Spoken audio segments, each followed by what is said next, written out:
6절요. 또 보니 다른 천사가 공중에 날아가는데 땅에 거하는 자들 곧 여러 나라와 족속과 방언과 백성에게 전할 영원한 복음을 가졌더라. 여러분, 복음은 천사가 전할 것이 아닙니다. 복음은 사람에게 맡겼어요.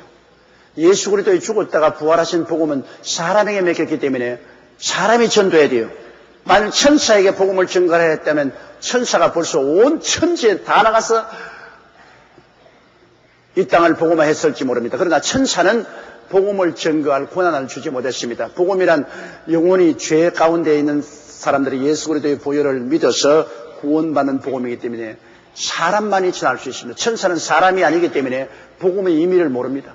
천사는 타락의 본질이 없기 때문에 타락이 무엇인지 모르고, 천사는 구원받은 체험이었기 때문에 구원이 무엇인지 모릅니다. 오직 사람만이 타락해서 죄악의 고통을 알고 그 다음 예수 그리스도의 보혈을 믿어 구원받는 체험을 합니다. 복음은 사람만 전해요. 천사는 전할 줄 못해요. 이렇기 때문에 고넬료의 가정에 복음을 전할 때도 요빠에 있는 베드로에게 가서 베드로를 불러다가 복음을 전하라고 천사가 고넬료에게 말했습니다. 직접 고넬료에게 자기가 전하지 아니하고 요빠에 사람을 보내어서 베드로를 불러다가 구원의 복음 말씀을 들으라 했습니다. 그 베드로가 고넬료의 가정에 와서 복음을 전하니까 성령이 임하지 않습니다. 또 광야의 가자에서 복음을 전가하는 빌립을 성령이 천사가 저 광야에 가서 복음을 전하라고. 그러니까 거기 에티오피아의 간다라 왕의 재무장관이 마차를 타고 가는데 그게 올라가서 복음을 전하라고 했습니다. 그건 천사가 할 수 있는 일인데 꼭 빌립을 불러다 그랬습니다. 복음은 사람을 통해서 전하는 것입니다. 하나님은 여러분을 통해서 복음 전하지 천사를 통해서 복음 전하지 않습니다. 그런데 여기는 보니까 천사가 하늘을 날아가면서 여러 나라와 족속과 방언과 백성에게 전할 영원한 복음을 하게 되십니다. 이것은 우리 구원의 복음이 아니고 영원한 복음입니다. 구원의 복음이 아닙니다. 그럼 영원의 복음은 뭐냐? 이것은 심판의 복음인 것입니다. 이것은 구원하는 것이 아니라 천사가 경고성 복음입니다. 너희들 이제는 하나님의 마지막 심판이 올 것이라는 경고의 복음인 것입니다. 7절 보십니다. 그가 큰 음성으로 가로되 하나님을 두려워하며 그에게 영광을 돌리라. 이는 그의 심판하실 시간이 이르렀음이니 하늘과 땅과 바다와 물들의 근원을 만드신 이를 경배하라. 그러므로 이게 구원에 대한 말이 없습니다. 이제 너희들 하나님을 거역하고 반역하고 지나왔는데 이제 하나님을 경배하라. 하나님의 심판의 때가 가까웠다. 이제는 이 땅에 하나님이 최후의 심판을 내릴 때가 가까웠다. 하나님을 두려워하고 경배하며 하나님을 심판을 기다려라. 이런 하나의 무서운 최후의 심판에 대한 경고의 말을 전하는 것입니다. 영원한 복음입니다. 이거는 구원의 복음이 아닙니다. 후 3년 반 동안에 이제 적그리스도가 통치하는 시간 동안에 마지막 이 경고의 말을 천사가 하늘로 날아가면서 모든 사람들에게 하셨다. 아마 그때는 아마 온 세계가 갑자기 하늘에서 병력 같은 소리로 천사가 날아가면서 너희는 하늘과 땅과 세계와 그 가운데 있는 모든 것을 지으신 하나님을 경배하라. 이제 하나님의 마지막 심판이 다가왔다. 이러한 소리를 천둥병력같이 듣게 될 것입니다. 이 말을 듣고 마지막 하나라도 이삭을 줍겠다는 하나님의 뜻이 거기 들어있죠. 왜냐? 내버릴 바야 그런 경고도 할 필요 없잖아요. 그런 적그리스도 속에서도 마지막이라도 이 말씀을 듣고 통회하고 자복하고 666 숫자를 버리고 하나님을 따르는 사람이 있을까 싶어서 마지막 이삭이라도 죽겠다는 하나님의 간절한 소원이 이곳에 비쳐 있습니다. 8절요. 또 다른 천사 곧 둘째가 그 뒤를 따라 말하되 무너졌도다 무너졌도다 큰 성 바벨론이여 모든 나라를 그 명으로 인하여 진노의 포도주로 먹이던 자로다 하더라. 이제 그 뒤에 따라오던 천사가 무너졌도다, 무너졌도다. 온 세상을 미혹하던 바벨론이여 무너졌다. 이 바벨론이라는 것은 반역의 처소입니다. 유브라데 강가에 세운 바벨로니아 느부갓네살 왕이 세운 나라도 바벨론. 바벨론은 언제나 하나님의 나라를 대적하고 이스라엘 백성을 포로로 잡으고 하는 이 반역의 상징적인 도시가 바로 바벨론인 것입니다. 오늘날도 여러분 바벨론이 있던 이 이락, 후세인이 지금 다스리는 이락, 이슬람교로서 그것도 반역의 처소입니다. 기독교에 대한 어마어마한 반역을 가하고 있는 것입니다. 그러므로 이 바벨론이라는 것은 상징적으로 사탄의 회요, 하나님을 반역하는 그런 도시를 말하는데, 이게 바벨론은 결국엔 적그리스도의 수도를 말합니다. 적그리스도가 지금은 EU의 본부가 벨기에의 브라셀에 있는데, 그것이 EU 나중에 적그리스도의 수도가 될런지, 파리가 될런지, 런던이 될런지, 독일의 베를린이 될런지 그건 알 수가 없습니다. 그러나 어느 곳이 적그리스도의 수도가 될든지 그 수도는 바로 이 바벨론입니다. 이 바벨론, 하나님의 나라를 반역하고 주의 백성들을 핍박하는 그 바벨론입니다. 이 바벨론에 대한 최후 심판이 오겠다는 것입니다. 이제는 적그리스도의 수도에 대한 최후 심판이 온다. 거대한 하나님의 심판이 적그리스도의 수도에게 내릴 것을 여기 예언하고 있는 것입니다. 그 다음 9절에요. 또 다른 천사 곧 셋째가 그 뒤를 따라 큰 음성으로 가로되 만일 누구든지 짐승과 그 우상에 경배하고 이마에 손에 표를 받으면 10절 계속해서요. 그도 하나님의 진노의 포도주를 마시느니 그 진노의 잔에 섞인 것이 없이 부은 포도주라.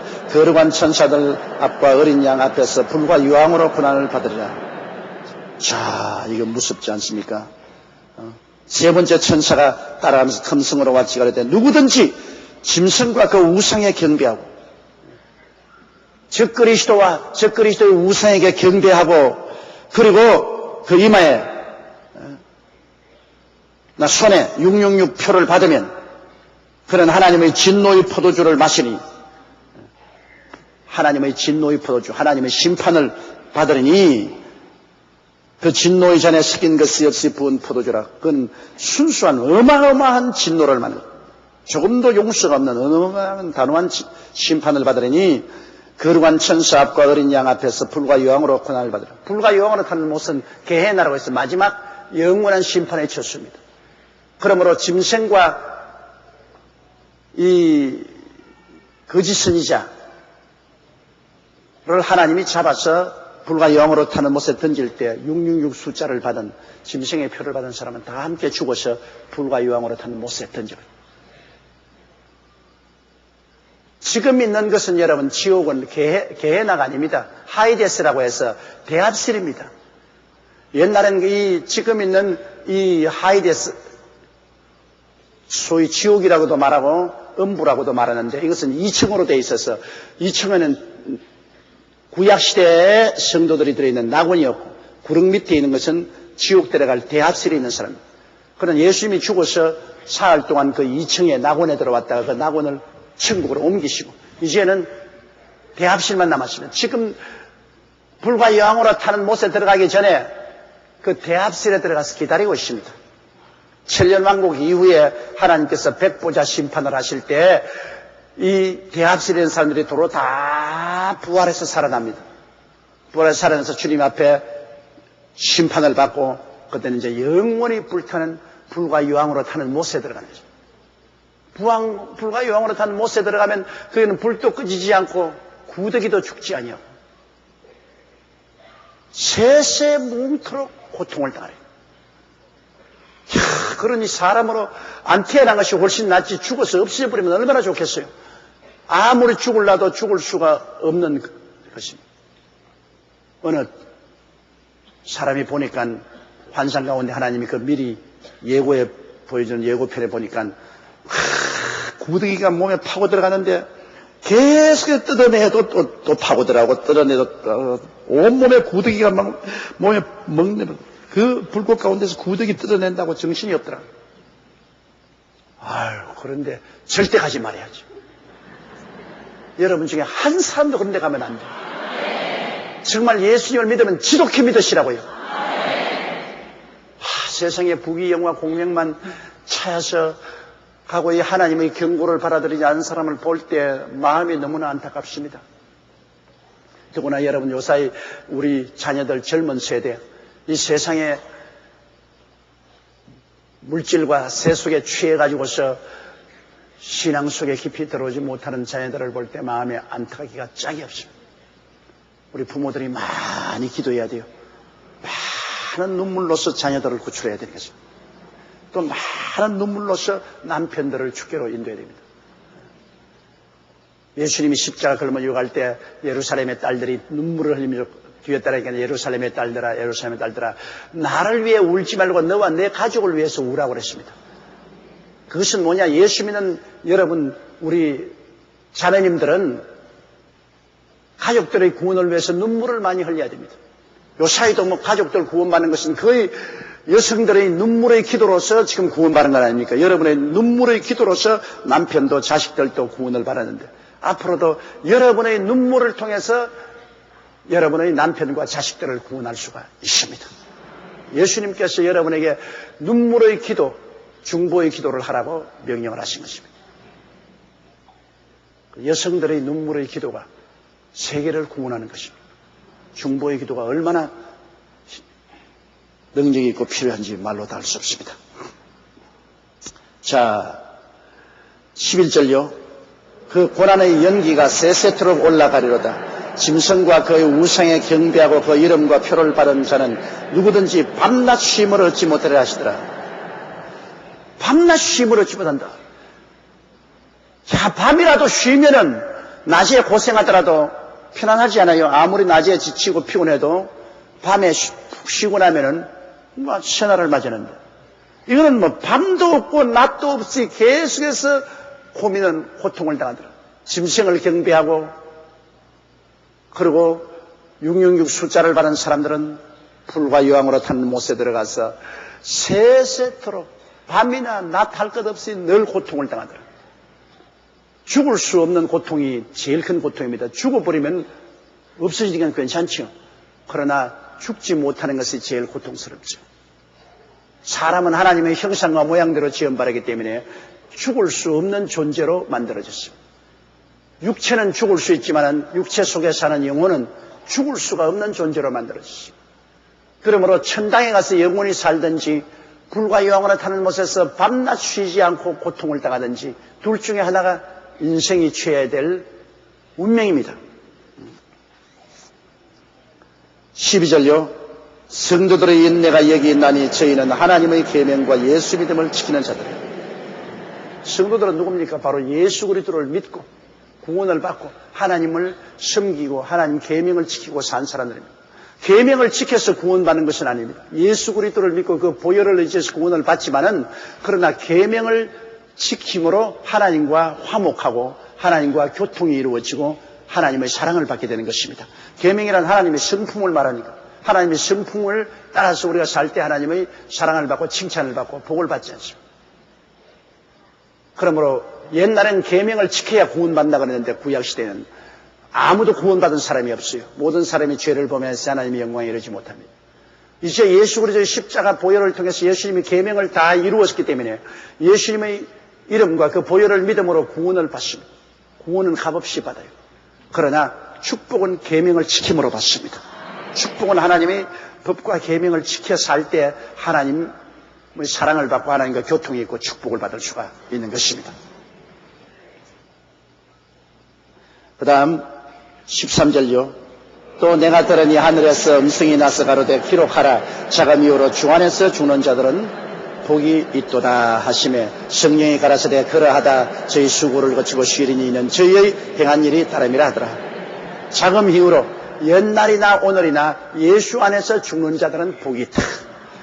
예수 밖에서 죽는 자들은 화가 있고 예수 안에서 죽는 자들은 복이 있다. 여러분 죽고 난 다음에 아무것도 없으면 무슨 복이 있어요? 죽고 난 다음에 그거 뭐 사라져버리면 그건 복도 아무것도 없죠. 복이 있는 것은 죽고 난 다음에도 내가 계속 있기 때문에 복이 있는 것입니다. 여러분 이러므로 주 안에서 죽는 것은 육체가 죽는 것이요. 그 자신은 복을 누리기 위해서 하나님께로 나가는 것입니다. 없어지는 것 아니에요. 없어진 사람이 무슨 복이 있어요. 죽어도 영혼은 영원히 살기 때문에 예수 안에서 육체가 죽은 사람은 복이 있다. 그래서 성령이 말하기를 그러하다. 진짜다. 우리와 같이 성령이 이 말을 진짜다. 그러하다. 이제 세상에 눈물, 근심, 단식, 고통, 괴로움의 수고를 다 거치고 쉬리니 이 세상에서 행한 일이 따름이라. 이 세상에서 주를 위해서 섬기는 모든 행한 일의 상급이 따른다는 것입니다. 죽은 사람이 무슨 아무것도 없으면 상급은 왜 받아요? 죽은 사람이 쉴 게 뭐가 있어요? 죽고 아무것도 없으면 쉴 필요도 없고 상급 받는 것도 없어요. 여기에는 주 안에서 죽는 자들이 복이 있다. 왜냐하면 그들이 이제는 쉬게 되고 이 세상의 수고, 근심, 염려, 걱정에서 쉬게 되고 상급이 따른다. 이 세상에서 행한 일대로 상급을 받을 것이라 그렇게 말씀을 하셨습니다.